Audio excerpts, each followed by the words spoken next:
Subscribe the channel for latest updates. Press the bell icon.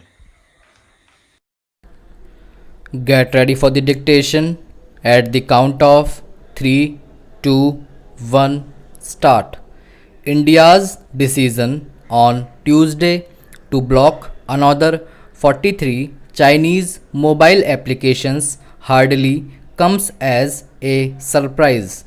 Since June, following escalations of tensions with China at the border, India has blocked over 250 Chinese mobile apps, a bunch at a time, on the grounds that they have been engaging in activities which are prejudicial to sovereignty and integrity of India, defense of India, security of state and public order.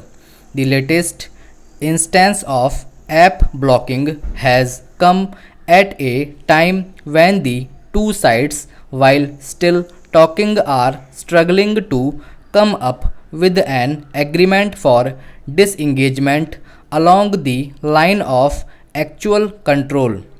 With the immensely popular TikTok and PUBG already blocked, this time it was the turn of the likes of Alipay Cashier, Snack Video, Chinese Social, Adore app, and Alibaba Workbench to meet the same fate. China, not for the first time, either has charged India with using national security as an excuse to target Chinese apps. Zhao Lijian, spokesperson of the Chinese Foreign Ministry, has asked India to correct its discriminatory approach and avoid causing further damage to bilateral cooperation. China crying discrimination is ironical. Its version of the internet is tightly controlled and heavily censored and has been so for years.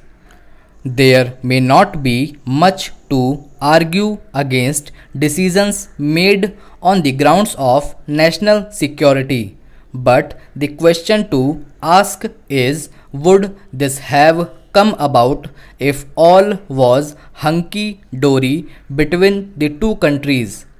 In the short run, it may be useful for India to use its vast market for internet services as a leverage in its attempts to keep China in check at the border. Indian app alternatives may also find the much needed space to grow now, and initial reports indicate as much.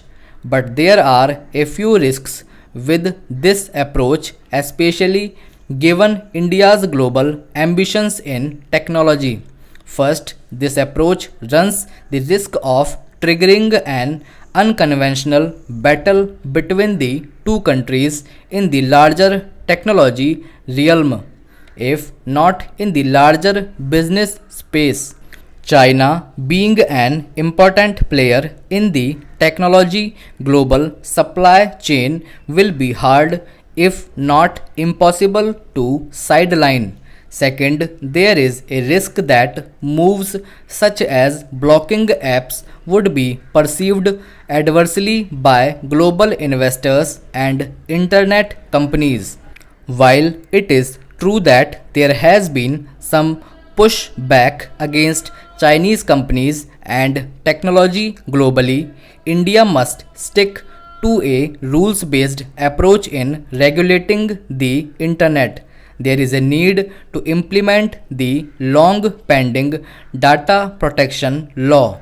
It is also important to engage with the ecosystem and provide clarity on these issues, as India has to win the technology battle as well.